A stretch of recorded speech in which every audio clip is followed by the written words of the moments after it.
Hello there, you're listening to The Power Movement.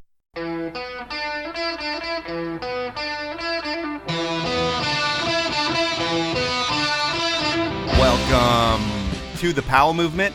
I'm your host, Mike Powell, and I am finally back from vacation and have a totally different podcast for you this week.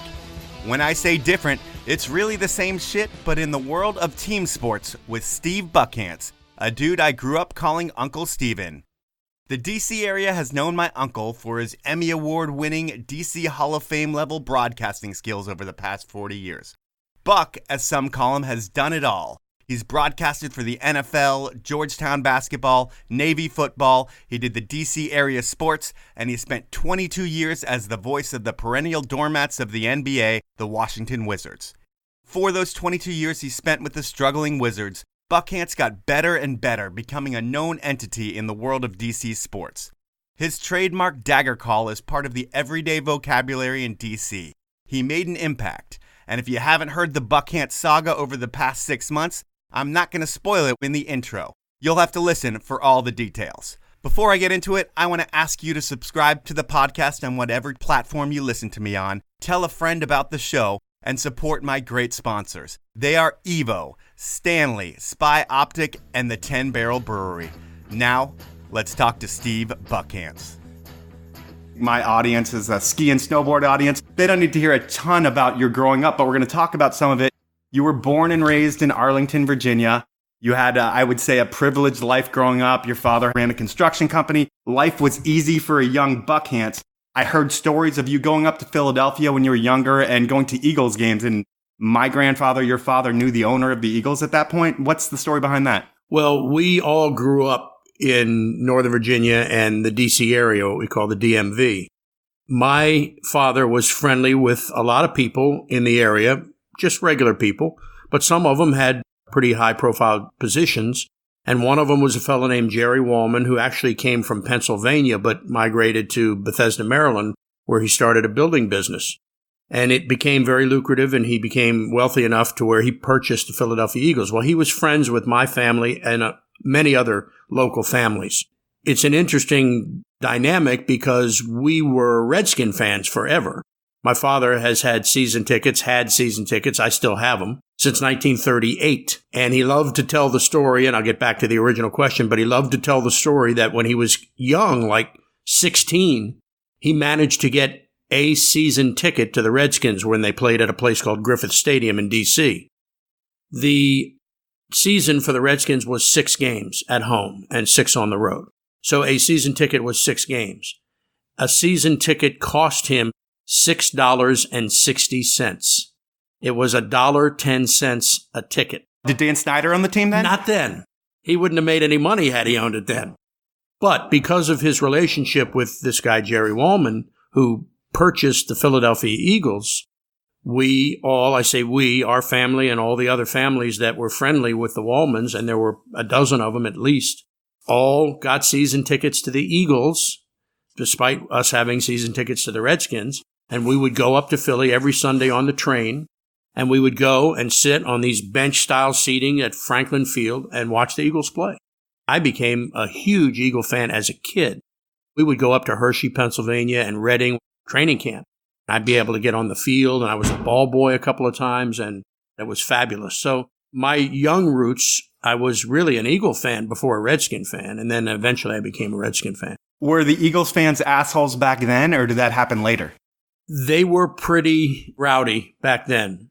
Now, everything has changed, as you know, and we're talking about 50 years. But no, they were pretty rowdy. The fans in Baltimore at Memorial Stadium were the worst I ever saw. My father took me to a few Colts games, and literally in every section there was a fight. I remember that as a kid. That was the impression I got going to Colts games in Baltimore. That was a rough place. D.C. was never that rough. And growing up, what sports did you play? We played football and basketball and a little bit of soccer in junior high and high school, but soccer wasn't anything like it is today. So we all played football in junior high, and I played high school football. I was a place kicker and a punter and an offensive guard, and I got pretty good at punting. I never heard much about the offensive guard part. My cousin, Thomas, we'd always kind of joke that you were the kicker and punter. Yeah. But you were a good kicker and punter, right? I was. And what's interesting, back then, everybody kicked straight on. Mark Mosley, George Blanda, all of the great kickers of all time. And that meant you lined up straight back and you came through and kicked. And you wore what was called a square-toed shoe. I still have mine in the basement. It was square because you kicked straight on. Tom Dempsey, who for the longest time held the longest field goal in NFL history at 63 yards.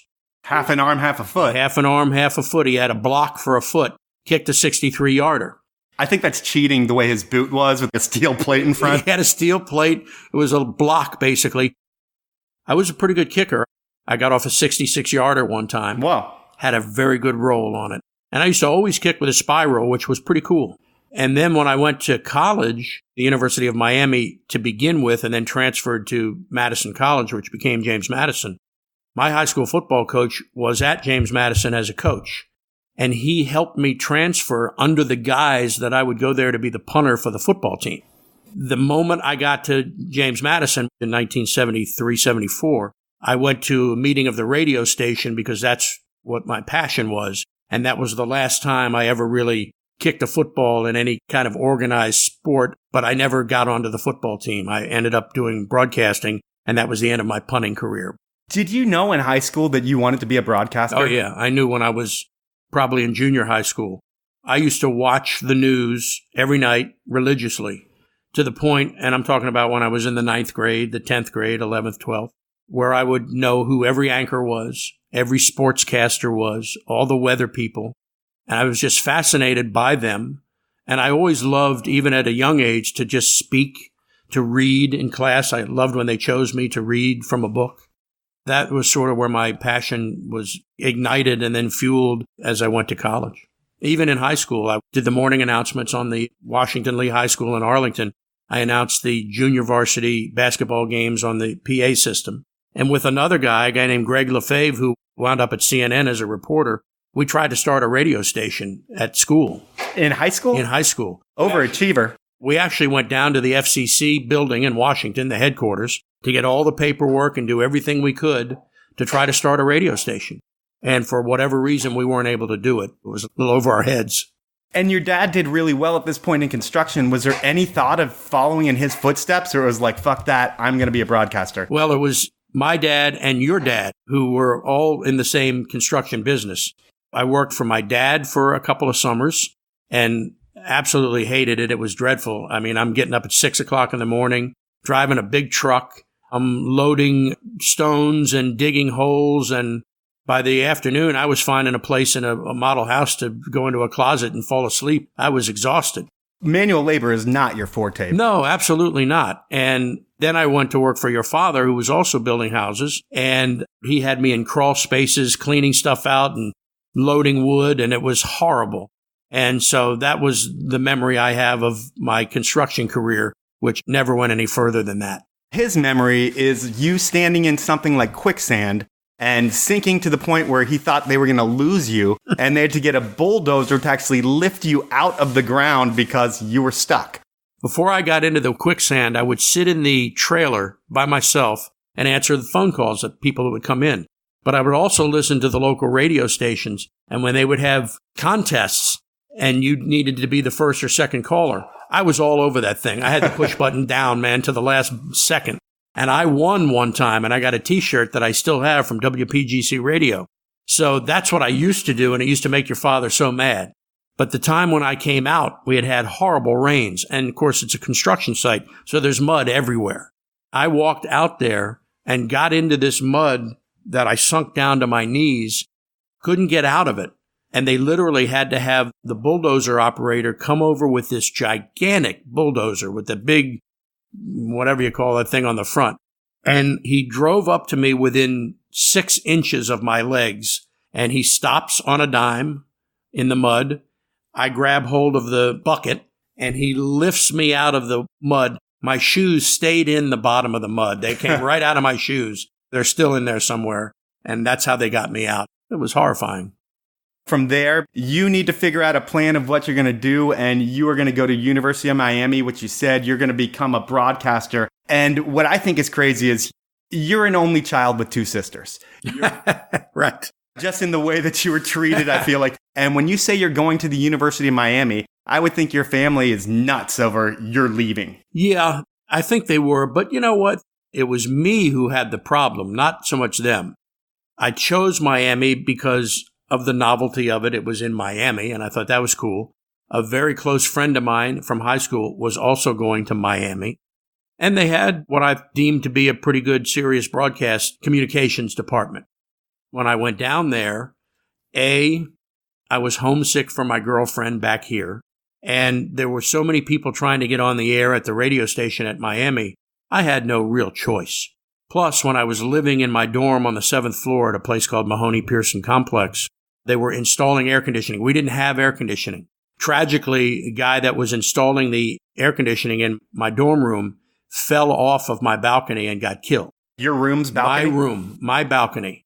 I didn't see him fall off, but when I was coming back from a class, there were all these people outside on their balconies looking down at this man who was on the ground. And I was on the top floor of the 7th floor, and as I was going to my room, a guy ran in off the roof, another worker, and said to me, "Do you have a phone in your room?" I said, "Yes." He said, "Call the rescue squad. Somebody just fell off." I ran into my room, called the rescue squad. That's how soon it had happened. And he never made it. And for several weeks, all of the stuff that he had out on my balcony stayed there, which was kind of creepy. Plus, the police came to my room and asked me what had happened, if I heard anything, and I just told them everything. They took a bunch of pictures and all. So that was one of the indoctrinations I had to my first year of college, on top of being homesick and everything else. Did you get air conditioning? We got air conditioning eventually. It was brutal before that. I used to sleep on wet towels because it was so hot at night and humid. It was horrible. And because of all of that, I was only there one semester, and I transferred to Madison. Now, before I got going to college, I used to referee basketball and got pretty good at it, had some aspirations to be a referee. I would referee at a local thing in Washington called the Urban Coalition League, which is like the Baker League in Philadelphia. That's very, very big in the summer. The Bullets used to have a team in there, University of Maryland, a lot of teams. And I refereed with guys who went on to work in the NBA. A guy named Louis Grillo, a guy named Joe Forte became good friends of mine, and they went on to be NBA referees for 30 years. So that became really big for me, and I wanted to be an NBA referee. However, as soon as I began my broadcasting career, officiating took a second seat, and that was the end of that career. When we talk about how things start evolving in your broadcasting career, with a lot of podcasts, I would say, hey, kids, this is where you want to listen and you want to follow the path of this guy who has made a career of being a broadcaster.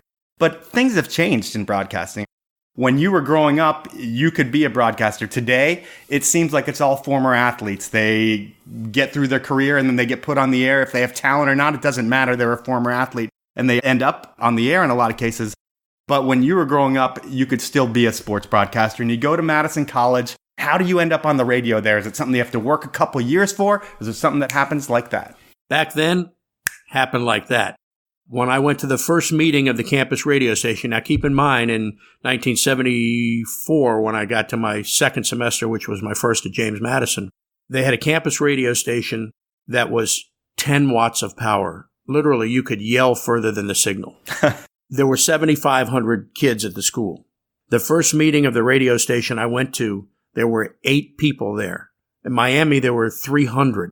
I had no chance of getting on the air at Miami. At Madison, I was on the air immediately, playing records and spinning records and that kind of stuff. And then that semester, they had me go out and do a baseball game. The broadcast of these games was in its initial phase, in infancy, but they had me do it. And then the next semester, they named me the sports director of a 10-watt radio station. There wasn't much to it. But that's where I learned the skill. That's where I learned how to operate a board. That's where I learned how to play records and be a broadcaster. And then to get my job, I say my job, my really first job in broadcasting, which was in college, which was doing the color and the play-by-play for the Madison basketball team, the job was open for the color commentator. They wouldn't entrust play-by-play to a student because it needed to be a professional. But the color commentator position was open, and so I took a reel-to-reel tape recorder. I got a press pass at a Bullets game up in Washington at the Capitol Center, I put it under the press table, had a microphone, and I did the play-by-play of a Bullets game into the microphone, into this reel-to-reel recorder, took it back to Madison College, gave it to our sports information director, a guy named Rich Murray, and I got the job doing the color on the Madison College basketball broadcast, which I did for 4 years. Then I was able to do the play-by-play for the women's team. The games with the men's team, I'm traveling around the country. We were in Utah, we were in Colorado, we were in the South. We were all over the place, and I was doing the games with first a guy named Bob Myers and then a guy named Tom Delaney, who was my mentor. Now, when I got a job in radio, I didn't have any aspirations of being on TV. I was just happy to be on the radio, happy to be on the air. But then, through an internship, which is very difficult to get in these days, back then you could get them at the drop of a hat, I interned at the local TV station in Harrisonburg, Virginia. Now, Harrisonburg, Virginia is a very small town, an hour and 45 minutes from Washington, D.C., in the Shenandoah Valley. Redneck kind of place. Well, maybe gotten better now, but when you were back there. If anybody's listening in Harrisonburg, those are his words, not mine. The internship was a big deal because we only had one TV station. It was an ABC station, but there was only one. And they had me and another fellow named Steve Lealou. We were one of the first interns at the TV station. Now, this was critical. The most critical part of my career was getting this internship. Because when you get an internship at a place, whether it's a TV station, a radio station, a newspaper, something digital format, whatever it happens to be, that's where you get to see what actually goes on at a broadcast facility, not in a classroom. God love teachers. Some of them did the job, some of them didn't, but you don't see firsthand what happens at a real station unless you get an internship or you're privileged to be there in some fashion.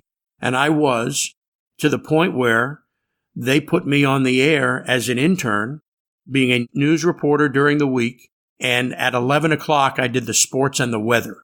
The reason I was able to do the weather was because I had my pilot's license. Again, your father and me got our pilot's license at the same time.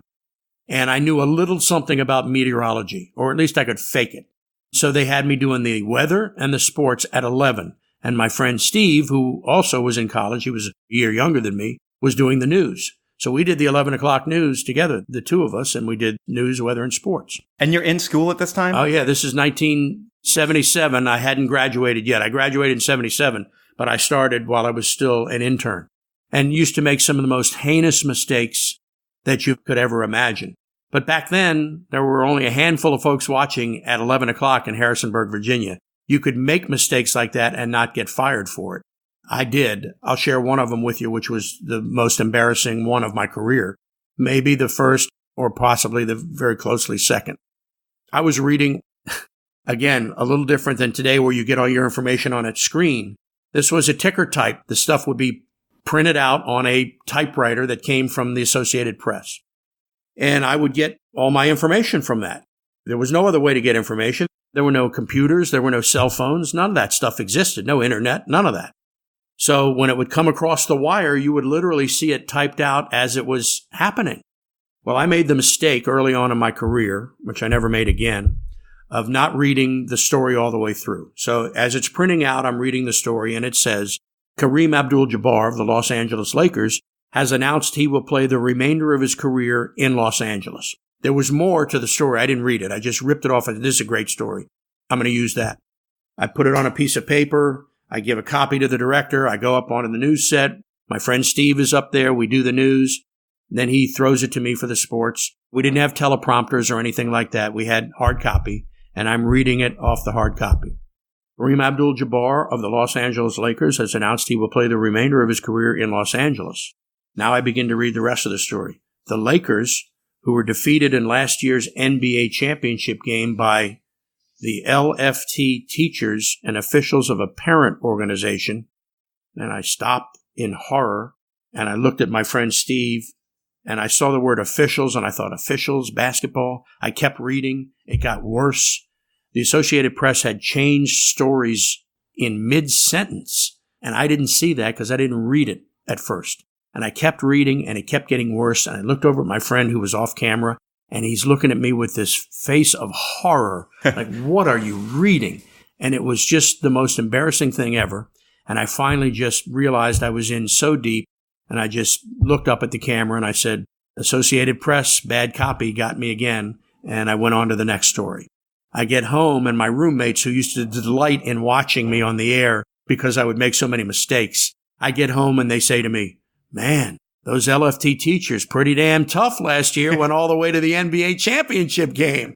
So that was the worst mistake I had made up until another mistake, which I'll share with you later. But that's what I did. They put me on the air as an intern. And then when I graduated college, I stayed in Harrisonburg for almost a year. And then me and this same guy, Steve, answered an ad. No other way to find a job except the back of the staple of the industry, which was called Broadcasting Magazine. Every broadcaster, every TV station had a copy of Broadcasting Magazine. And in the back, you would see ads for jobs. And we saw one. It said, looking for news, weather, and sports, Sunbelt station, whatever. We see Sunbelt, we're thinking Miami, Orlando, whatever. Chattanooga, Tennessee. Okay, not exactly Sunbelt. In fact, the Bible Belt. Yeah, they love Jews down there. Well, yeah. Me and this guy, Steve, who's from New York, and I'm from D.C., we answer this ad, and we give him this bullshit. You know, if you're looking for news, weather, and sports, we've been working together for 2 years. If you're looking for chemistry, we've already got that covered. Well, they loved it, and they hired both of us. I'm 23, he's 22. We've gone from Harrisonburg, which was the 196th market in the country, to Chattanooga, which was the 81st. Pretty good jump. We get there, and they hire me to do weekend sports and news and sports reporting during the week, which I hated to do news, but I eventually stopped doing that. And they hired him to produce the 6 p.m. news and then to anchor the 11. Well, 2 weeks after we both got there, they realized that we were better than the people they had there, and they promoted both of us to 6 and 11 Monday through Friday. We were the main team now. So I did the sports Monday through Friday at 6 and 11. He anchored the news 6 and 11 Monday through Friday. We're in TV Guide magazine. We're up on billboards. They're doing promos for us. And we're little shits, man. We're young kids, and we think we're hot stuff. And they put us on the air, and that's what we did. And so it was a horrible TV station. It was run by a man who was a boat salesman who dabbled in television, was our general manager. But again, you could make mistakes there and not get fired for it. So we do the news in Chattanooga. The grand wizard of the Ku Klux Klan lived in Chattanooga, may still live there for all I know, but lived there then in 1978, 79. We do a story on the Ku Klux Klan that's on the news, and me and my friend Steve walk out of the TV station at 11:30 at night after the news that night, and there's a cross burning in the parking lot. We looked at each other like, what the hell, man? We didn't realize that this stuff really existed. We knew racism existed. We weren't looking for burning crosses. And that's what we saw.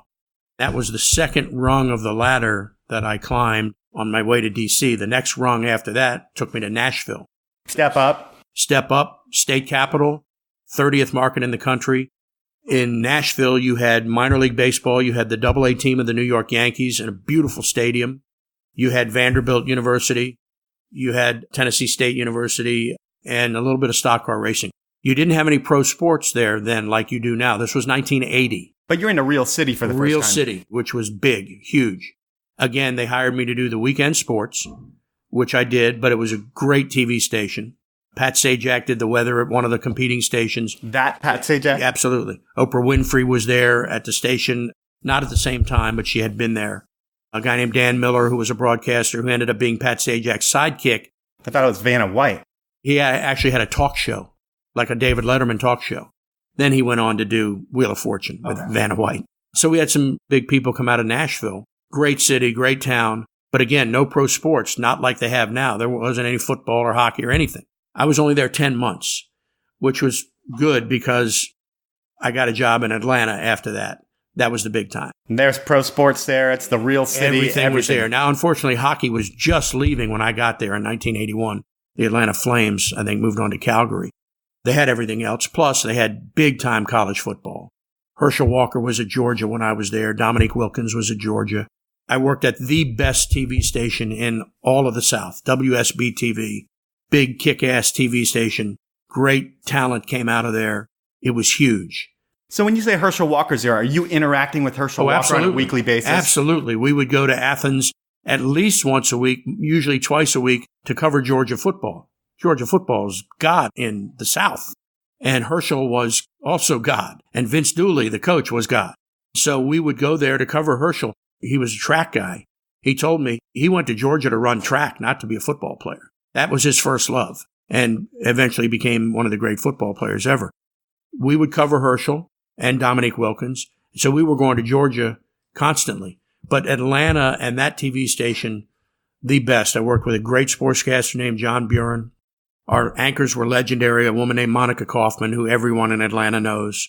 Wes Sargentson was our news anchor. I worked with Ernie Johnson, who does TNT with Charles Barkley and those guys. And Ernie and I are very, very, very close friends. We worked at the same TV station together in Atlanta. I was there 3.5 years, great years. And then I got the ultimate break, which was coming to D.C. Now it is time for me to take a quick sponsor break. And my first sponsor is Evo. And Evo is a store I've been shopping at since 2001. I've always gone there because the people who work there never act too cool. They're kind of the people that are stoked and genuinely want to help. They're like that in all of their stores. Denver, Portland, Whistler, and of course my Seattle store. Their website, evo.com, offers just as much information and all the brands, product, and service for your bike, skate, surf, camp, ski, or snowboard needs. They also offer free shipping on orders over $50, a low price guarantee, and a no-hassle return policy. Evo was started by a good friend, professional skier Bryce Phillips, and they have supported me since day one. Please support them by buying everything you need for your adventures from Evo. My next sponsor is Stanley, another iconic Seattle brand that has been ahead of the curve since 1913. And while we all know Stanley for creating that green bottle that kept your grandpa's coffee hot all day long, they still do that and a lot more these days. When my kid thinks of a Stanley, he's going to remember the beer pint that kept his dad's beer cold for 4 hours, or the classic legendary bottle that magically keeps hot chocolate hot for over 2 full days. But we should all be thinking about Stanley when we drink water. Their water bottles are the best in class, and they are the right choice for the environment. And now you can save 30% on all products from Stanley when you head over to stanley-pmi.com, buy some stuff, and when you check out, enter the code Powell, the number 30, and that's all one word, and you're done. Make a difference, save some money, and those are my sponsors, so now we will jump back into the podcast. What's life like for a Buckhantz at that point? Are you driving your Porsche at that point, going out every night? Because you've probably got some money coming in now that you're on TV. Not a lot. But you're still young, and people are seeing you. I would think your title gets you in the door at a lot of different places, and that's awesome. That it did. I wasn't making a great deal of money. When I got to Atlanta in 81, I believe I started at $28,000. And then my third year, I might have made $40,000 or something like that. So, look, it wasn't great money. It wasn't about the money for me then, even at $28,000 in Atlanta. I was in Atlanta, man. At the time, that was the 15th largest market in the country. Now it's probably 8 or 9. The recognizability factor, as you mentioned, that was big. We got in places that other people couldn't get in. We didn't stand in lines. We did all of that stuff. I'm not driving my Porsche around. I hadn't got to that level yet. The level I was at was an RX-7. Okay. Atlanta was fabulous, 3.5 years.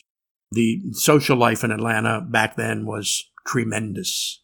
Beautiful women, great clubs, and I was on TV. So to answer your question, I was having the time of my life. You're a young rock star in that lifestyle there. Big time. It was awesome. Plus, you're covering big time. You're covering the Falcons and the Braves. Plus, CNN was just starting back then in 77, 78. So Turner and their headquarters are still in Atlanta. I'm down there. Dan Patrick's working at CNN, and Nick Charles and a lot of all these other great sportscasters were at CNN. And I was doing local TV, which still was big at the time. Local TV was a better spot to be in than CNN at that time. Nobody had cable. It was in its infancy. But I knew all those guys, and we all worked together, and Atlanta was a great, great place to be. Some of the best years of my life in broadcasting. Your next gig, which takes you to D.C. and is like the homecoming that you've always wanted, is kind of where I start remembering you from my childhood. What I remember is you had a broadcaster job because you love sports, but you also love sleeping. And I feel like your life was sleeping until noon, and then your day started at noon, and that was life for you at that point. Is that accurate at all? Well, it is, but listen, anybody that worked in my business and did the news, especially if you did the late news, which we all did, or in our case at the local Metro Media station, which became Fox, 10 o'clock news, you weren't off the air till 11 or 11:30. So you weren't running home to jump in bed. You're at the height of your day, at the end of your day. Most people are kind of trickling off at the end of their day. You had to have the adrenaline flowing at the very end of your day in the news. In my case, the last thing in the news, in the sports. So when the news was over, we all, I say we, everybody from our TV station, all the competing TV stations, we would go down to a place called Chadwick's on Wisconsin Avenue and all go there and drink beer and have a snack and bullshit and congregate. So you weren't getting home until 1, 2 o'clock at night anyway. Then when you get home, if you're single, which I was, you're doing your laundry, you're watching TV, you're paying your bills. So you're going to bed at 2, 3 o'clock in the morning, which I have done my entire adult life, even now. And so when you go to bed at 2 or 3 in the morning, you're not getting up at 8. I'm sleeping till 10, 11, 12 o'clock, and then that's when my day starts. So that's not a great pattern physically for a person's body, but it's what many of us do when you are in the news like that. Now, I also got a radio gig doing sports at a station called DC 101, a huge rock station in Washington. Now, that required me to get up in the morning at 6:30, 7 o'clock. Luckily, they gave me equipment like you have now to install at my house where I could do it from my bed in my underwear, and it sounded like I was in the studio. And so, yeah, I would sleep late, but when I did the radio, which was very lucrative, I had to get up and do that, and then I go back to sleep for a few hours. You had to sacrifice waking up. What are you going to do? Exposure and Somebody dollars. had to do it. Other things that I remember from my childhood was you used to take me in the locker room at times. That was a cool thing for me. Actually, it really wasn't a cool thing for me. I remember going in once and seeing Manute Bowl and Muggsy Bogues naked. After that, I was like, hey, Uncle Steven, I don't want to go in the locker room anymore. But is that still how that is when you go into a locker room after a game? Is it still a bunch of dudes just buck naked, or have times changed? Manute and Muggsy, that would be the long and short of it, I guess. Times have changed drastically, and I saw them change. I went through it, where the very, very first females ever were allowed into a locker room. Back then, guys were walking out of the shower with nothing on, or they're standing at their locker, standing there naked. However, because of how times have changed, and no times have changed more drastically than they are right now. But back then, even, when a female would be in the locker room, at first they weren't allowed in the locker rooms, and then they said everybody's got to be allowed in the locker room, although a little bit of a double standard. I don't think men are allowed in women's tennis locker rooms as far as I know. Yeah, it's very interesting. Yeah. But at any rate, there were women in the locker room. And at first, guys rebelled against it. They didn't like that. So they would purposely walk around naked to embarrass them. And again, this is back before there was anything known as harassment or chauvinism or any of that stuff. When it became accepted that women needed to be in locker rooms because they were just as good as men and could write stories just as good as men and cover teams just as good as men, players began to give them respect. Then players didn't walk around as much naked. That still happens, but not on purpose. When you walk into a locker room, they see things that you're going to see in locker rooms. And I've been in them since college. I used to come up to cover the Bullets when they won the championship. I was still in school in Harrisonburg, and I would come up to those locker rooms. At least you got to cover them when they won. I did. I did. Your generation never really saw any winning basketball in Washington. Back then, when the Bullets won with Elvin Hayes and Wes Unseld and Mitch Kupchak and Bobby Dandridge and Phil Chenier and those guys, it was insane. There was a layer of smoke in it. People smoked. Players smoked back then, right? Yeah, but not while they were playing. They might have smoked at halftime. And after games, absolutely. But fans, you could smoke in the arenas, just like you could smoke on airplanes.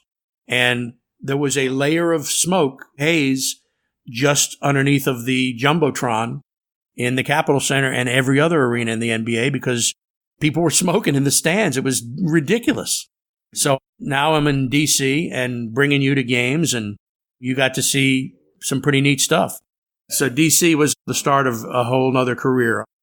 14 years at the Fox station, and then 22 years doing the Wizards play-by-play. You eventually work your way into full-time running the sports at Fox. You have your own shows, and you're the local boy done good in Virginia. I mean, everybody knows who you are, and everybody knows that you grew up here. and have ties to all the teams here. I would say one of the coolest stories to me, and probably not that cool to you, but interesting, is the Dexter Manley thing. You were really good friends with Dexter Manley, it seems like, or at least professional friends with him. And at some point, he's in a hotel room in Houston, and he's getting ready to kill himself or something like that. And of all people in the world, he calls you. He was our Redskin. Every station had a player, a Redskin. You paid them. That secured them to be with you on a Thursday night before a Sunday game, and then the Monday after, or even maybe a Sunday night after the game. They would come to your station and be on with you. All the other guys had one, your exclusive Redskin, and you could count on them being there. And Dexter was our Redskin, so I got to be very good friends with him. He was one of the great pass rushers in NFL history. He was one of the greatest the Redskins ever had, but he got into a lot of trouble, drugs and alcohol. He couldn't sustain the high of playing football when the game was over. So he did drugs and alcohol, and he got himself into a lot of trouble, to the point where he was kicked out of the league 2 or 3 times, eventually for good. And he had obviously some problems, but he was our Redskin, so we became friendly, and I loved the guy. He had a big heart, but he got into all this trouble. So he was kicked out of the league, and I'm at the station one night, getting ready to do the sports. I'm not in my office, but my producer comes up to me and says, "Hey, you just got a phone call from Dexter Manley, who left you this number. He wants you to call him back. He's in Houston." So I go to the phone and I dial the number, and it's a motel. The guy answers, says Sunkiss Motel or whatever it was. So I know it's a motel. I say, "Put me through to Dexter Manley." Dexter gets on the phone with me and he sounds despondent. I can tell he's maybe on drugs, but he's just not in a good way. And he says to me, "You remember when I told you that when I die, I want my ashes buried on the 50-yard line at RFK Stadium?" I said, "Well, yeah, Dexter, I remember you saying that, but why are you telling me that now?" He says, "Well, I just think sometimes it's time to go. It's just time to go," like that. Whoa. I'm freaking out. And he hangs up the phone. I didn't know what to do. I'm thinking, I cannot do nothing, go to bed, pick up the paper tomorrow, and find out that the man has taken his own life. I can't do that. Only thing I knew to do was I knew I had the number of where he was staying. So I called the police in Houston and said, "Listen, do you guys know who Dexter Manley is?" They said, "Yes, we do." I said, "Well, he's in a bad way. He just called me. I'm in D.C., but I have the number of where he's staying at this motel." I gave it to him, and they went over there, and they went in, and he had drug paraphernalia in his room, and he was in a bad way, and he was arrested, and he went to prison again. Now, when that story broke, a lot of people in D.C. thought I had turned him in. They faulted me for that. They thought that I had ratted on him. Whereas Dexter himself said in the show, A Football Life, he credited me for saving his life. And we've since, we're friends. We have lunch together. We communicate. He's a good friend and a good guy, and I love him.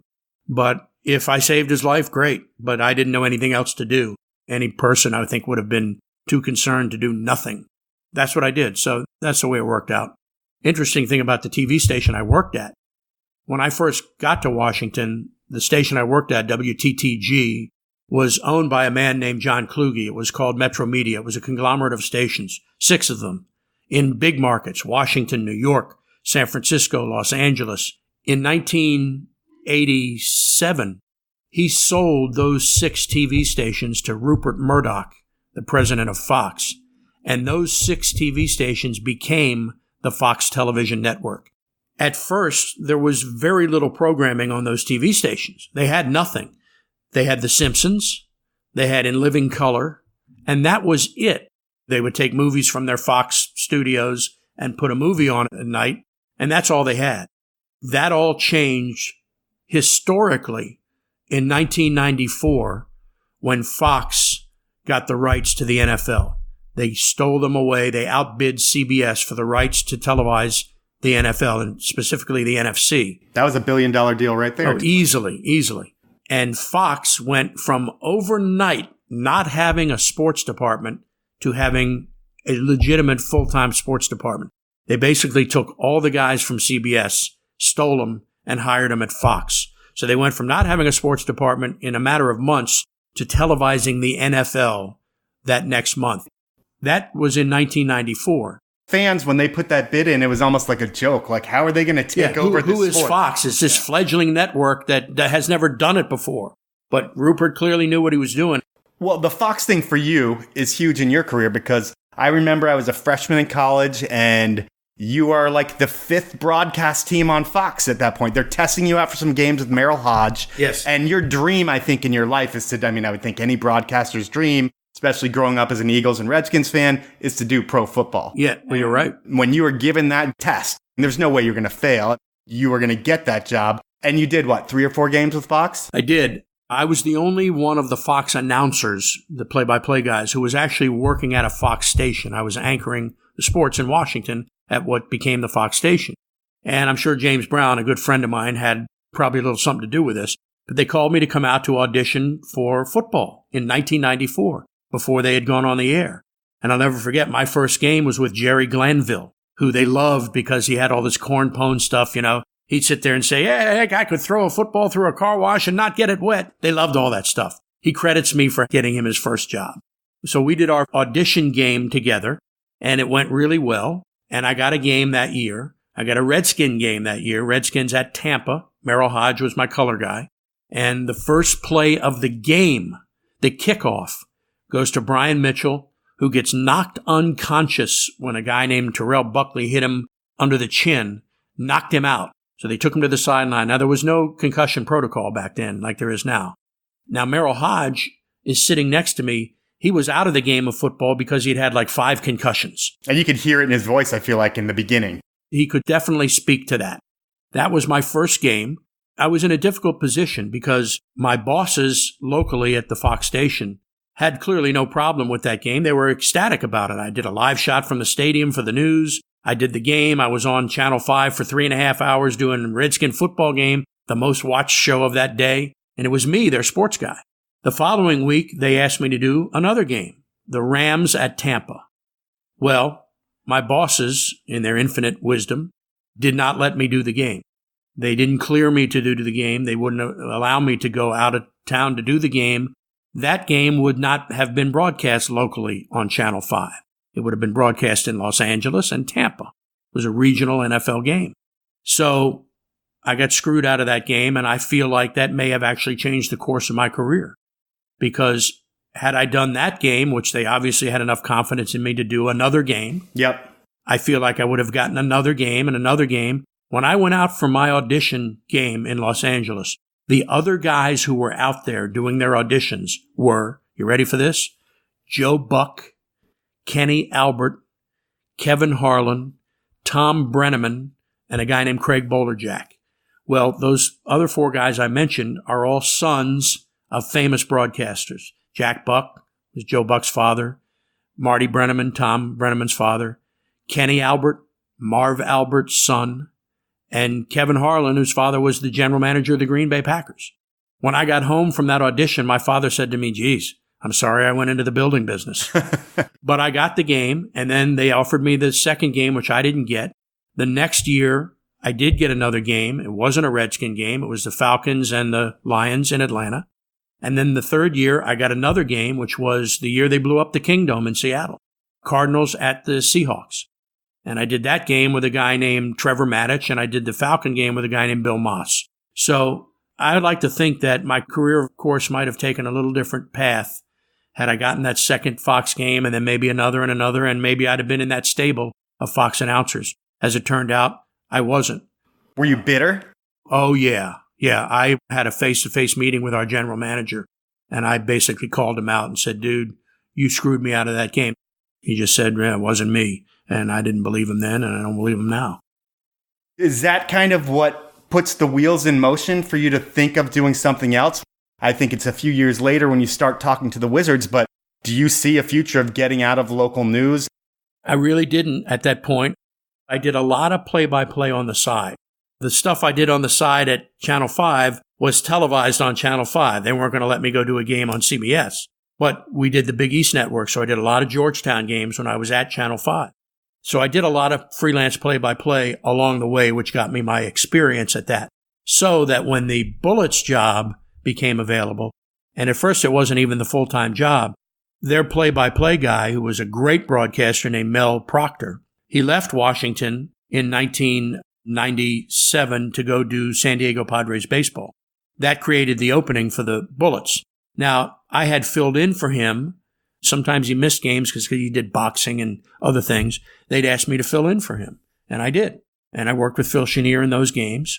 And then when Mel left in 97, there were about 20 games left in the Bullet season.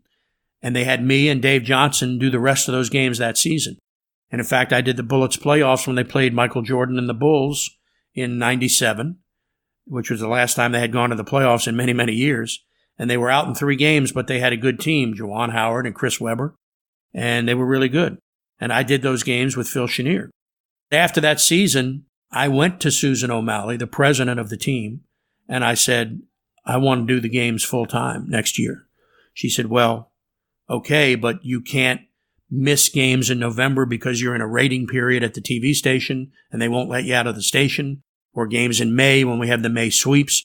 I said, listen, I'm not under contract right now with Channel 5. My contract had expired. I was still working. But that was really the only reason I was able to talk to the Bullets, was because I didn't have a contract.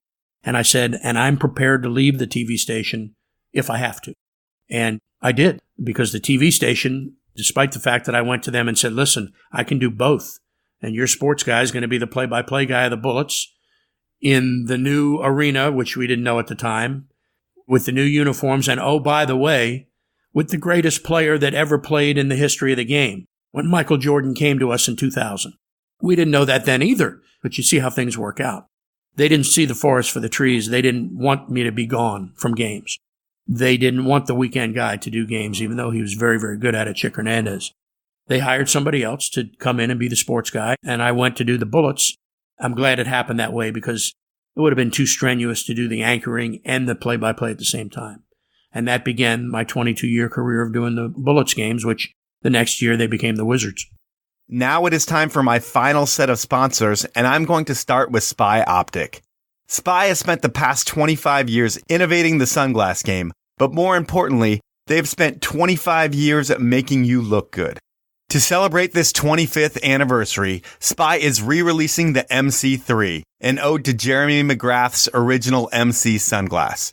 The new Dirty Mo 2 is a sick update to Dale Jr.'s original Dirty Mo, and the Scoop 2 celebrates Spy's OG Scoop sunglasses, which started it all. If you wear sunglasses and listen to this podcast, it's time to support me, save some money, and make yourself look good. What I want you to do is head on over to spyoptic.com, pick out some sunglasses, head on over to checkout, and you are going to save 20% by entering the code POWEL20, that's all one word and the number 20, and you'll save 20% off. My final sponsor is the 10 Barrel Brewery out of Bend, Oregon. They have been brewing my favorite Northwest beer since 2006. But over the years, and even before they sponsored my podcast, they've been one of my favorite beer brands because they do so much for action sports. They're the first beer to produce their own ski and snowboard movie. They support a team of A-list athletes. They throw an incredible series of events with their Hella Big Air. And they have signature beers that donate to important causes like Protect Our Winners. If all of that isn't cool enough, 10 Barrel also has a podcast there producing Fully Aligned, and it gives you a behind-the-scenes look at 10 Barrel management and culture. Next time you're at the store, support the brand that really makes a difference in the sports we love. To find out more about the beer, the pubs, and everything 10 Barrel, head on over to 10barrel.com. When you get called up to the big leagues, you're working with a different class of athlete than you've ever worked with before. You're working with $100 million guys, especially when you say like Juwan Howard, Chris Webber. They were the first big contracts I remember in this town. What's it like traveling with elite athletes like that, where it doesn't matter what the expense is, everything's covered, and it's just a different lifestyle? Is it like Disneyland when you're traveling with the team? Yes. And I can give you the most dramatic example, and that would be traveling with Michael Jordan, who came to our team as the president of basketball operations in 2000, and then came out of retirement and gave up his partial ownership to play, which he did for 2 years. Traveling with him was like traveling with the Beatles. I will describe it, but it's just overwhelming. He's an icon. People don't get close to him. They don't get close to living legends. I was fortunate enough, because of what I did, to get close to him, to play golf with him, to ride in elevators with him, to talk with him one-on-one. Cool guy? Oh, very cool. Very cool. And a great sense of humor. He was a ball buster. And he used to break our balls, me and Phil Chenier, and we would break his balls. It was hysterical. But when you're an icon like that, a living legend, you live a different lifestyle than everybody else, even the other millionaires on the team. When you're Michael Jordan, it's a different deal. So sometimes we would come to the team plane after a game, and we'd get on our plane, and his Gulfstream was right next to our plane, and he'd get on his plane and fly back to Chicago because we had a day off, and then come to Washington, and after that for the next practice. Things like that. And he had a bunch of different cars, so when we leave Dulles Airport coming home from a game, he could be in any number of cars going back to D.C., whether it was a Maserati or one of his Range Rovers. And he had dealerships in Chicago, and he'd have all these cars shipped to D.C., and he'd go flying down the toll road. I'm stunned that he never got a ticket, but a lot of guys do that. If you're Michael Jordan, I think the cops let you go. Maybe. So he is playing in his final All-Star game. It was in Atlanta, and I was vacationing during the All-Star break with this same buddy of mine, Steve, in Las Vegas. Michael Jordan basically wins the game falling out of bounds. He flies out that night from Atlanta on his plane to Vegas and gambles. He gets on his plane and flies to the next town. And he gets on the team plane when we're in Sacramento, and he's got a bowling ball bag in his hand. Now, he never used to carry anything around like that. The most he ever carried was an overcoat. Everybody's bags were checked. Turns out that in the bowling ball bag was $1.6 million in cash that he had won at the casino. He had been down, from what I was told, about $300,000 and came back and won all of that back and then won the 1.6. And I always thought to myself, there's something inherently wrong with a man who's worth that much money carrying around $1.6 million in cash. Now, look, when you win that money at a casino, you got to take it.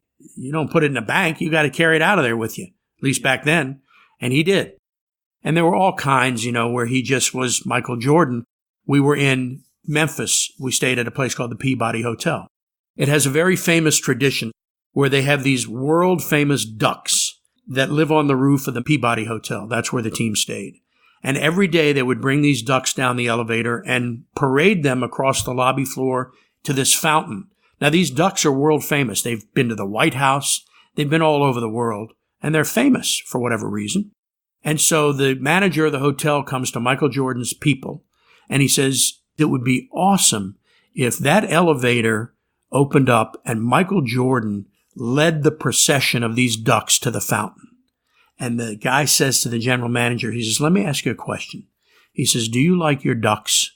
And the guy says, well, yeah. He says, because if that elevator door opens and Michael Jordan gets off of it, you're going to have a lot of dead ducks. He says, people will trample those ducks to get to Michael Jordan. But that particular hotel, the Peabody, of all the places we stayed in 30 cities, I've never seen so many people from the lobby lined all the way out to the buses outside waiting just to catch a glimpse of Michael Jordan. And I've seen him do some unbelievable things. In New York at Madison Square Garden, after the game, he would dress in kind of a separate area of the Bullets locker room, the Wizards locker room. I don't know why. I mean, he was Michael Jordan, and while maybe that wasn't the right thing to do, that's what he did. He was elevated above these guys. He didn't treat them like that, but that's who he was. He's a basketball god. Come on, right. So we go into the locker room after a Knicks game. So Michael's getting dressed, and there's a kid in the main section of the locker room in a wheelchair, deformed, horrible disease, whatever, sitting there with a basketball in his lap and his father standing next to him. And MJ comes out and stops, bends down, says something to the kid, signs his basketball, they take pictures, and then Michael walks out.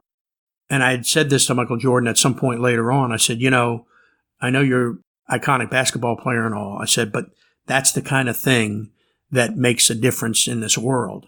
I said, that kid will think of that every day of however long he lives for the rest of his life. He'll look at those pictures, he'll look at that basketball, and he'll never forget that ever. And to me, that's why you're here as much as playing basketball. He was aware of all of that. As these guys are walking through the bowels of Madison Square Garden, he's being followed by Derek Jeter and some other folks, and it's like Derek Jeter wasn't even on the earth. People saw Michael Jordan workers that were working in the bowels of the arena, they flipped out. They were screaming and yelling, again, like the Beatles were walking through there. Amazing. So working with a legend like that, I got to know him as a person. So it was really cool for us and a different part. The traveling with the team, I mean, if people could see how these guys travel, I don't know, they might be more apt to give them bad publicity than they do. What's a per diem for an NBA guy? Well, nowadays, I think the per diem is probably like $120 a day. Maybe it's $150, whatever it is. When you go on a 10-day road trip, the athletic trainer has 10 times 150 or whatever that is, over $1,000 in cash in an envelope and hands it to every person who works for the team, not just the players, but if you're a broadcaster that works for a team, you get a per diem. Trainers, equipment guys, everybody gets per diem. They hand them an envelope with that cash in it. That's on top of their salaries. That's not included in the average salary, which now in the NBA, I want to say is like $9 million a year. That's crazy. Yeah. Everybody would get that cash, and a lot of those guys would play cards. MJ, Jordan played cards all the time. The front of the plane, they had card table seating. They played cards with $100 bills, like you and I would play with dollar bills. Right. Stacked up, whether it was Michael Jordan, Gilbert Arenas, John Wall, they all play cards with huge amounts of money, to the point where we'd get off the plane and sit on the bus, and we'd sit there for 20 minutes because we knew the card game was still going on the plane. And if it's Michael Jordan playing cards and Doug Collins is our coach, Doug's not getting off the plane to say, Michael, let's go. You went when Michael was ready to go. And when he got on the bus, you knew whether he won or he lost. He either had a smile on his face and a cigar, or he was pissed and he went to the back of the bus. That's how that worked. But the money was unbelievable.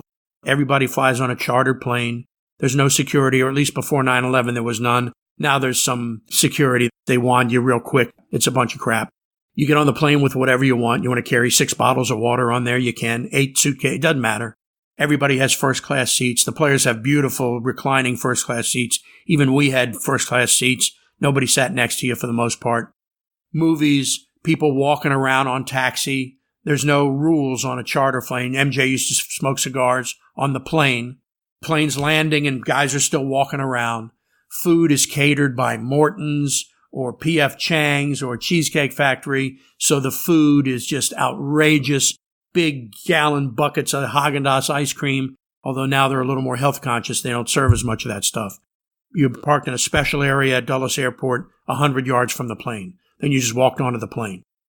Then when you landed, the buses were literally 20 feet from the plane on the tarmac. You never went through an airport terminal unless it was Boston right after 9/11 because their security was so bad, or Toronto because of customs. Other than that, you never go through terminals. Right off the plane, onto the bus, to the hotel, which was either the Four Seasons or the Ritz-Carlton or whatever the nicest hotel was in that city, because in the players' collective bargaining agreement, they could stay nowhere less than a 4-star hotel. And of course, we're riding the coattails of these 23-year-old millionaires, so we're staying in these same hotels.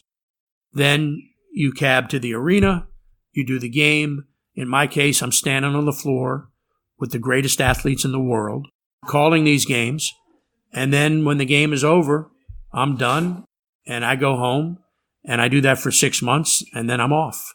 It was one of the great jobs in broadcasting. You're with a loser franchise for 22 years. This team has gone to the playoffs 7 times in 22 years. They've won 4 series in those 7 times, and they've been looked at as the perennial doormat of the NBA. If you grew up in Washington, you don't expect much from the basketball team, unfortunately. The team's bought by Ted Leonis, and he had owned the Capitals as well. And when he bought the Capitals, he was looked at as one of the great owners. Any fan could email him through AOL. He would get back. He had his finger on the pulse of what the community and the town wanted, and that was awesome. And then he eventually gets hold of the Wizards. And when he's with the Wizards, he takes the broadcast crew of you and Phil Chenier. You're traditionally courtside and have the best view of the game because you need it. And then they move you up to the nosebleed seats. I feel like you're moved 35 rows up or however far you are. And that changes your perspective on calling a basketball game. Being put in that position made you make a call that you will probably regret, but it's based on your positioning. Yeah. It wasn't 35 rows up. It was about 15. But yes, you're removed from the court and you're sitting now in the mezzanine area. And you're basically a fan calling the games from the stands. That's what the view is. I used to tell people I had a better view of Venus than I did the court. So that was unfortunate, but look, that's the way of the world, because they sold those seats that we sit in to the tune of maybe $1 million. Do they need an extra $1 million? Sure. They're not in it for kicks. They're in it to make money. But they want a great broadcast, too. They don't care about that. Wherever we sit is fine with them. They could care less. And again, it will happen more and more as these owners realize they can take those seats that the broadcasters are sitting in and make money from them. Now, that's locally.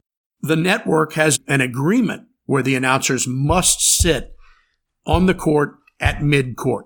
So when you watch a TNT game or even an ESPN game, their announcers contractually have to be on the court and at mid-court. So they haven't subjected them to that because they realize that's a foolish thing to do. You take the eyes and the ears of the broadcast out of the equation because now I can't hear the referees, I can't hear the players, I can't hear the coaches, and I can't report that. When I can hear what the coach is saying, I can report that if I'm sitting courtside.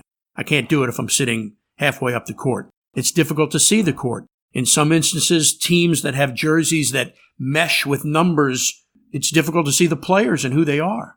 And in the case you mentioned, which was a very embarrassing part that gained some national attention, was a game where the Wizards had made a tremendous comeback against the Detroit Pistons. And keep in mind that the visiting team also sits up where we do, right next to us. So the Pistons guys were right next to me. And the Wizards come back with a tremendous comeback. And it's Trevor Ariza who's making all these three-point shots. And he hits a three-point shot from the far corner to win the game for the Wizards. And he hits it. Ball goes up, net pops up into the air. The entire side of the arena that I'm on is up off their seats screaming because the Wizards have just made a tremendous comeback to win the game. And I scream, dagger, Wizards win. And I look onto the court and I don't see any of the Wizards players celebrating. And then my producer comes into my headset in my ear and says to me, I don't think the shot went in. Well, because of my perspective of where I was sitting, that shot went underneath the rim, glanced the bottom of the net, which caused the net to pop up into the air, and looked like it went in. I've watched it 100 times since then. Every time I think it's in. The Detroit announcer, George Blaha, is saying, oh, shot goes in, the Pistons lose to the Wizards. He had the shot going in. We all had the shot going in on that side of the arena. Well, I had to retract the dagger because the shot didn't go in. And then, of course, everybody's talking about it. It doesn't bother me as much now as it did then, but there's a reason it happened. If I'm sitting on the court, yeah, you see it. That doesn't happen. I see the play. So that's one of the unfortunate things of being moved away, but it is what it is. Moving the broadcasters up. I look at it as a bad decision, and it seems like over the past 3 years, there's been a lot of bad decisions with the Wizards, and it's not bad decisions reflecting the product on the court. The product on the court, there's really not much to say about that, but the biggest stories of the past 3 years that I've seen have been about the broadcasters, which when you're an NBA team, the last thing you ever want to talk about as a broadcaster, for the past 22 years, you've had to cover some crap and keep people interested. They put a bad product out on the floor and your job's to keep people psyched. If they put a good product on the floor, people don't think about the broadcasters, they talk about the team. Everybody's happy. A couple years ago, Phil Chenier, a Hall of Famer, he's been the broadcaster with the Wizards for what, 30 years? 33 years, yeah. They decide to pretty much end his career as a broadcaster. They want to get younger. They want to bring in a woman. And you know what? That's great. Women should have every opportunity as their male counterparts. Should she replace a guy who's been there 33 years and a Hall of Famer in this town? Probably not. If you look at the decision, it was a really bad one because she left the team after 2 years. So they broke up a broadcast team that had been together for 20 years, and the town loves you guys. That's really tough on Phil. That's tough on you. You have to build new chemistry with Kara. So that's one bad decision. They get rid of Phil Chenier, and the town's kind of on the fence about what's going on there, but they're still going to support the Wizards, and they're still glad they have Steve Buckhantz there. And then last season, towards the end of the season, I read an article that says that the Wizards are not picking up your option for your final year of your contract. You probably hear that from your agent. And is that just a total surprise to you? It wasn't a total surprise in the sense that when they let Phil go, I had the feeling that maybe this was part of their game plan. I was pretty much told as much. But at any rate, I was fully hoping to get at least the third year of my contract, which was an option year. The first 2 years were guaranteed. But I knew that there was a chance that they might not pick it up. And so my agent, my attorney, Phil Hochberg, called our people at NBC Sports Washington, because I work for them. I don't work for the team. And asked them, what are you going to do? Because they had a March 1st deadline where they had to let me know whether they're going to pick up that option or not. Had they not said anything to me and the deadline passed, the option would have automatically kicked in and I'd have been doing the game. So they had to let me know. We called them in mid-February and they said, we're not picking up the option. We want to explore the broadcast team, the long term of the broadcast, and we want to take a look at that.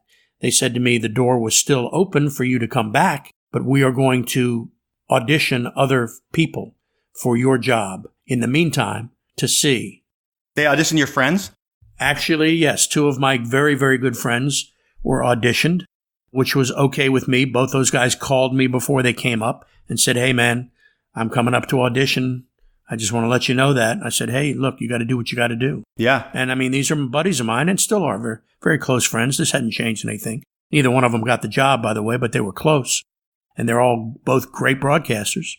So they auditioned a number of people, all the while telling me that the door was still open. This went on for almost 5 months. This went on from the middle of February till 2 weeks ago. That's when they told me that they had hired somebody else. I knew in the bottom of my heart that the door was not really open, even though they told me it was, which was unprofessional for them to do. I think it was done on purpose. I think they didn't want there to be any finality. I don't think they wanted me to be able to say goodbye at the end of the season, which in fact, I got a couple of calls instructing me not to say anything crazy. And sadly, it was their way of kind of kicking this into the off season, having people around DC get really into the hockey because their hockey team is now defending the Stanley Cup. And that's where all the focus is going to be. And they weren't worried about the basketball announcers. Well, the hockey team went out a little quicker than people thought they would, and that hurt them. And then, unfortunately, it came back to bite them in the rear end because all of this bad publicity surfaced when, A, it became public that I might not come back, and then B, when the finality of it hit, when they announced that they had hired somebody else. As you might say, the shit hit the fan. And in social media, people went crazy. And the support for me has been overwhelming, and I've thanked people ad nauseum about that. Can't thank them enough for the kindness and the support. But the hurtful thing was that after 22 years, and it's longer than 22 years, this goes back to when I was 12 years old and I became a Bullets fan. That's when the passion for this team began for me. That's when it all started. But for the last 22 years, I've been their voice of their team, their play-by-play announcer on television. And to go out with little or no fanfare just to cast me aside and not hear from the owners. What was your relationship leading up to this year? Like in the past 22 years, were you friends with Ted? Absolutely. I like Ted a lot. I like his son, Zach, who I believe is probably instrumental in making this decision. I love Ted. I mean, we got along great, especially at the start. You know, he didn't own the team at the beginning. Abe Pollin did. And Ted eventually bought the Capitals outright from Abe Pollin. And then when Mr. Pollin died, Ted bought the Wizards. But I've known him the whole time that he was here. I want to say he graduated college in like 84 at Georgetown. I came to Washington that year to go to Channel 5. So he knew of me, and I've known him forever and ever, and really like him and think he's a brilliant man and all of those things. But somehow, slowly, along the way, I must have either fallen out of favor or maybe they just wanted to make a change, which, look, nothing lasts forever, and I'm not naive to that point. You want to make a change for whatever reason, whether it's to bring in somebody that's hipper, knows more about esports and gaming and analytics and all of that stuff, or maybe you want to go younger to associate more with the younger crowd because that's where they're all going. But I don't think you're allowed to do that. You're not allowed to do that, and nobody has said that's what they've done. You're a Hall of Fame broadcaster who was elected into the Hall of Fame this year. In D.C., yeah. You're at the peak of your career, you would say, if you're getting into the Hall of Fame and still being paid. Yep. And then they hire a guy who's 25 years younger than you and has no experience in this market? Well, that's their prerogative. Didn't make me happy or a lot of people, and I'm sure he'll do fine. But that's not the way to do things. Just The way I went out was not the way to do things after 22 years. That was not right. And the fact that I never heard from the owners, Ted and his son, is hurtful to me. Now, look, maybe there's too much bad blood or water under the bridge or bad publicity. In this day and age, it's bad social media that's directed at them. You've taken no shots. You've kind of sat back. Right. Now, look, they will tell you, and this has been what has been discussed here, that they didn't have anything to do with this decision, that this decision was all done by NBC Sports Washington.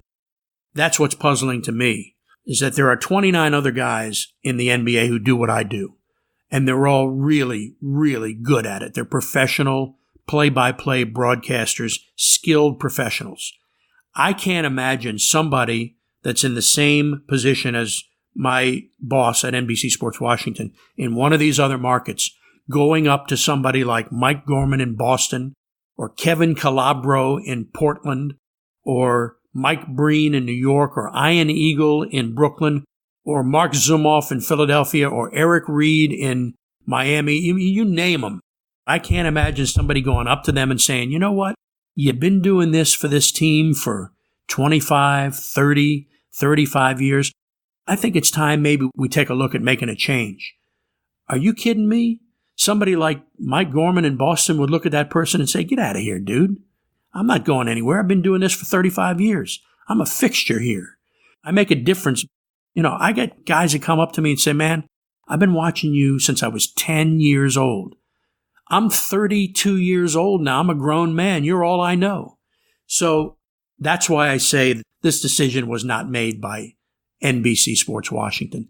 This decision was made by the owners of the team who have final say-so in every announcer. They have veto power. Listen, John Miller, the best baseball announcer in Major League Baseball, was fired from doing Baltimore Orioles radio because the owner didn't think he was enough of a homer. Now, how do you fire John Miller? He now does play-by-play for the San Francisco Giants, okay? I mean, huge. Also let Mel Proctor go. The best example I can give you is Marv Albert. He used to do the Knicks forever. He's a legend, okay? And in New York, he's a living legend, a god. He was fired from the Knicks games by their owner because he was perceived as being too critical of the home team of the Knicks. How do you fire Marv Albert, the most synonymous man with the New York Knicks you could ever imagine? How do you let him go? Well, there was that one little thing. There was an incident, but you know what? That went away, and people don't even remember that anymore. They don't even, First thing I think of. Yeah, well, he's on TNT, and he was gone for a year, and then he came back. When you're that good, when you're that legendary, you work. You come back. Whether you're an entertainer, an actor, or a broadcaster, when you're that good, you'll still work. In our society, we give people second chances all the time. Look at Robert Downey Jr., Lindsay Lohan. I mean, Darryl Strawberry. I love that you threw out Lindsay Lohan there. Yeah. We want them to succeed. We want our entertainers and our actors and our ball players to succeed. That's why we give them chance after chance after chance after chance. We don't do that to you and me and everyday people. We go to jail or we get fired. That's how that worked. But I couldn't fathom that it was happening to me, and that because I've been in Washington for 35 years. I did the Bullets and the Wizards for 22 years. As you say, I felt like I was at the top of my game. I wasn't struggling or making more mistakes than anybody else makes. And people knew who I was. I was a bit of a fixture. So to be taken out, again, they have the right to do whatever they want. And it happens in our business, but it doesn't usually happen to the play-by-play guys. It happens to the color analysts. It happens to the weather guy because the ratings aren't great. So they get rid of the weather guy, or they replace the news guy because he's too old. But in the NBA, in play-by-play, it rarely happens. Look at Ralph Lauder with the Clippers. Just retired. He's 81 years old, still top of his game doing his job. You know, Vin Scully worked forever. Jack Buck was great until the end of it all. So you rarely get the play-by-play guy changed when he's that good. It doesn't happen very often. But this is a new world, a millennial that's one of the owners of the team. They want whatever they want, and it wasn't me. So to be unfortunately treated that way after 22 years was, I use the word hurtful. That's pretty much what it was. When they made the switch from Phil to Kara, did you see the ratings go up? No. Look, first of all, we're on a cable channel that a lot of people don't even know where it's at. Okay. Okay. Now, if you watch the Wizards and you watch the Capitals, Or if you're watching the Nationals, the baseball team, who are on another network, the Masson network, you know where they are because you're a fan. You watch them. But you might struggle to find them. Masson has 2 channels, just like NBC Sports Washington has 2. They have the NBC Sports Washington and they have NBC Sports Washington Plus channel because a lot of times the Capitals and the Wizards are on at the same time. So one of them is going to be on the regular channel. One of them is going to be on the Plus channel. A lot of people couldn't find the Plus channel. They didn't know where it was, even though it might have been just 2 up from where they were. They didn't know how to find it. That's the problem with cable, especially in Washington. In a place like Philadelphia, which is more of a blue-collar town, people know where all their sports are in Philly. Probably the same way in Denver, might be the same way in Seattle. But here, where local news is still pretty big because you got the seat of government here, people struggle to find out where some of these cable channels are. So no, the ratings didn't go up or they went down. The ratings always went up when the team was winning. So they didn't go up very often. Right. And there was much more attention and viewership and interest when the team was winning. Just 2 years ago, the Wizards took Boston to 7 games in the playoffs. 1 win away from the Eastern Conference Finals. Interest was high. Then the next year, they crapped the bed, and then last year, they did even worse. So the ratings aren't generally generated by the broadcasters. They're generated by whether the team is good or not. Now, if you have professional broadcasters, that's all part of the package. You don't want to mess with that if your guys are really good. You know, in Washington, our hockey announcers are the best there are. Our baseball announcers are great. All of our radio announcers are great. And I'd like to think I was part of that, but in somebody's eye, I wasn't. Yeah, well, I've always thought you're the best in town. I know there's a lot of people that think the same thing. The one thing we didn't mention, Stephen, is that when you got the call that you were losing your job, you were in the emergency room and your mother had fallen down and you got that call while in the emergency room. They didn't know that? They didn't know that. You can't fault them for that. And my boss apologized. I mean, he was really upset when he found out that I was in the emergency room with my mother. He apologized profusely. And I said, hey, man, you didn't know. That's not your fault. But timing wasn't good. Let's put it that way. So Ted waited until he heard the scanner. He found out your mom was going to the emergency room, and that's when he gave the call. No. I'm kidding completely. Ted's not my boss. Ted owns the team. I don't work for the team. Now I have a segment called Inappropriate Questions. I talk to someone that you're friendly with, and I get them to ask you 3 questions that you won't want to answer. Do I get to phone a friend if there's a problem or take a pass? You can take a pass. You're going to want to answer all these. So another guy who maybe unjustly lost his position on air, unfortunately, a guy I think that you might have helped kickstart his career here in Washington, Chick Hernandez. So I talked to Chick recently. We're going to go with 3 questions from Chick. I'm going to play the first one right here. Hey, Buck, what is the proper replenishment or payment when you use someone else's favorite golf ball to relieve yourself in the woods? I'm just asking for a friend. Well, let's just say that I was out on the golf course. Nature called, and I had to go into the woods. 1 or 2? 2. Whoa. Listen, man, you're a man. I'm talking. There are a lot of men that are listening, ladies too. You got to go. You got to go. Yep. I know a lot of guys can understand what I'm saying. You got to go. You got to go. And on the golf course, it's no big deal. You run in there and do what you got to do. I was playing golf with this guy, Chick Hernandez, who's a good friend of mine, and we worked together in TV and everything else. We were out on the golf course, and I had to run into the woods, and I had to have a towel. And I grabbed his golf towel off his bag, because I didn't have one, and went into the woods and did what I had to do and left the towel in the woods, obviously. Turned out to be a Masters towel that he had gotten from the Masters golf tournament. And to this day, he's never let me live it down. And what is the proper replenishment? Maybe another Masters towel, or maybe a year's supply of toilet paper, or maybe a free round of golf at a nice golf course in the area.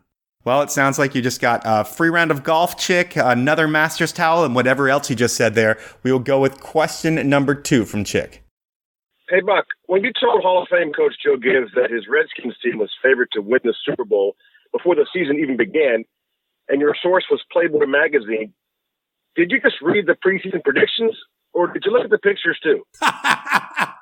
What a great question. That did happen back in 1991, the year the Redskins won the Super Bowl. And we were televising all the Redskin preseason games, and I was in the locker room with Joe Gibbs right after one of our preseason games, and the preseason Redskins weren't good.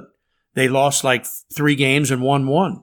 And I was interviewing the coach after the game, and I said, Coach, with 2 weeks to go in the regular season, your team looks pretty spotty right now. are you concerned about this at all, especially with so many people saying this is the best team that you've ever had? And he said, well, now, who says this is the best team you've ever had? Dumbass me, forgetting that I had interviewed the owner of the team prior to the game, Jack Kent Cook, who said to me, by God, this is the best team. We're going to the Super Bowl, Steve. I didn't think about that. All I could think about was that I had read the Playboy pigskin previews the day before, and that's what stuck in my mind. So when Joe Gibbs says to me, who picks us to go to the Super Bowl? I said, like an idiot, well, Playboy picked you to go to the Super Bowl. He went crazy. Playboy picking football. Take that for what it's worth. And he went ballistic. Veins were popping out of his neck, the whole bit. So I stood there and took it. Well, as it turns out, they went to the Super Bowl that year and they won. And then I got him after the Super Bowl and I said, Coach, I don't want to say I told you so. He says, Playboy was right. First time I've ever been right. So to answer your question, Chick, I may have looked at a picture or two, but I think I was pretty focused on that pigskin preview. All right, the final inappropriate question from Chick. What's your view on people who chew chicken bones down to gristle and swallow them and all that noise that it makes as it goes down? Just asking. It's one of the more inappropriate, humanly disgusting things that I've ever witnessed. And sadly, this guy, Chick Hernandez, does that. He not only cleans the bone that looked like some cannibal had attacked it, but then he eats the bones from a chicken wing. What? Yeah, eats the bones.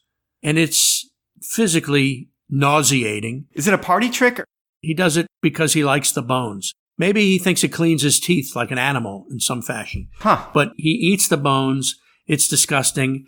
I tell him and I beg him and I plead with him, please don't do that when we're eating together or you're having chicken wings. He does it on purpose because it knows how it disgusts and infuriates me. But some people enjoy that, and he's one of them. All right. Well, Stephen, I want to thank you for inviting me to your house. We can now go swim in the pool. My kid has been unattended in the 10-foot pool for about 2 hours. Still living. He should be. If not, I'm going to be in big trouble. But let's eat. Michael enjoyed it. So that was time with my uncle, an all-around awesome guy who got screwed by a bunch of losers. Yes, I'm biased on this one, but everything looks like the Wizards fired my uncle because he wasn't young enough for the team owner's son, and the team owner backed his kid instead of showing some loyalty to the only man in D.C. who has been forced to sit through some terrible basketball. I mean, they pay him and all, and while they did play well a couple of years ago, good organizations build on that. And in true Wizard fashion, after that season where they played well, they started shitting the bed again. And with everything in life, it all starts at the top, with an owner who didn't have the decency or heart to thank someone who considered them a friend and supported their organization for 22 years. Man, that pisses me off, but what can you do? That's the show for this week. Now I want to ask you to rate me on whatever platform you listen to me on. If you have an iPhone, here's what you need to do. Click the podcast icon, click on the Powell Movement, scroll down to where you see the stars, hit 5 stars, and you're done. It takes a minute, and it is greatly appreciated. It's also appreciated if you follow me on Instagram at The Powell Movement. Finally, I want to thank you for listening, and Evo, Stanley, Spy, and the 10 Barrel Brewery for supporting the podcast. Have a great week, everyone.